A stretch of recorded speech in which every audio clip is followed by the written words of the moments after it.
Assalamu alaikum, I'm Aisha and you're watching Samaa News. Here are today's headlines. US President Donald Trump has warned that time is running out for Iran to reach a deal, setting a 48-hour deadline. In a post on Truth Social, Trump said Iran must either make a deal or reopen the Strait of Hormuz, or face severe consequences. He warned that if no agreement is reached within the time frame, all hell would break loose, further escalating tensions. Iran's Foreign Minister Abbas Araqchi has said Tehran has never refused to engage in talks in Pakistan, stating that Iran's position is being misrepresented in American media. In a statement on X, Araqchi made it clear that Iran has never refused to travel to Pakistan for dialogue. He also said Tehran was deeply grateful to Pakistan for its efforts. He added that Iran's primary concern remains ensuring the conditions for a conclusive and lasting end to what he described as an illegal war imposed on the country. The Iranian foreign minister concluded his message with, "Pakistan Zindabad."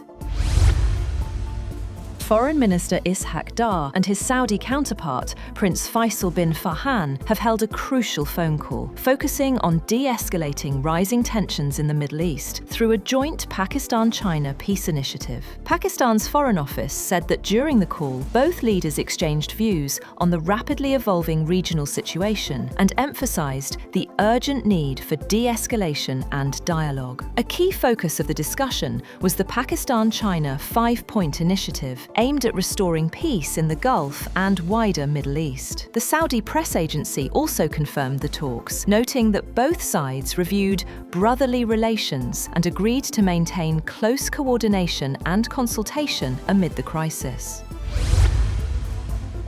US authorities have arrested the niece and grandniece of former Iranian commander Qeshm Soleimani after revoking their green cards. The State Department says Secretary of State Marco Rubio ordered the cancellation of their lawful permanent resident status. Both individuals are now in the custody of the US Immigration and Customs Enforcement.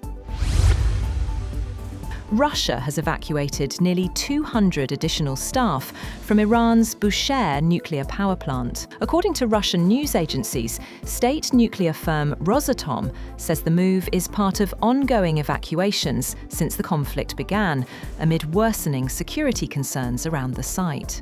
The International Atomic Energy Agency reported that a staff member was killed by a projectile fragment, with parts of the facility also damaged by shockwaves. Meanwhile, Iran has authorized the passage of vessels carrying essential goods to its ports through the Strait of Hormuz. According to a letter cited by Iran's Tasnim news agency, ships heading to Iranian ports, including those currently in the Gulf of Oman, must coordinate with authorities and comply with established protocols to transit the strait. Iran has effectively shut the Strait of Hormuz, which normally carries about a fifth of the world's total oil trade, in retaliation for US-Israeli attacks that began on February 28th. Iran has claimed it successfully downed 2 US warplanes, showcasing the capabilities of its military's new advanced defense system. Iran's military spokesperson, Ebrahim Zolfaghari of the Khatam al-Anbiya Central Headquarters, confirmed in a televised address that 1 US jet was downed using the country's newly deployed defense system. He added that another advanced fighter jet was targeted near Qeshm Island, crashing into waters between Qeshm and Hengam Islands. According to Tasnim news agency, the downed aircraft included a US A-10, a close air support plane designed to engage ground forces and armoured vehicles. The jet was reportedly shot down south of the Strait of Hormuz. Iranian authorities have rejected a 48-hour ceasefire proposed by the United States. Iran's Fars news agency reported that the ceasefire offer was made on April 2nd through an unnamed friendly country. The source told Fars that the US proposed the 48-hour pause in fighting in response to escalating tensions and challenges faced by US forces in the region. Instead of responding in writing, Tehran reportedly continued military operations on the the ground, signaling its refusal to halt attacks. The source noted that US diplomatic efforts to stop hostilities have intensified, particularly after a reported strike on a US military depot in Kuwait.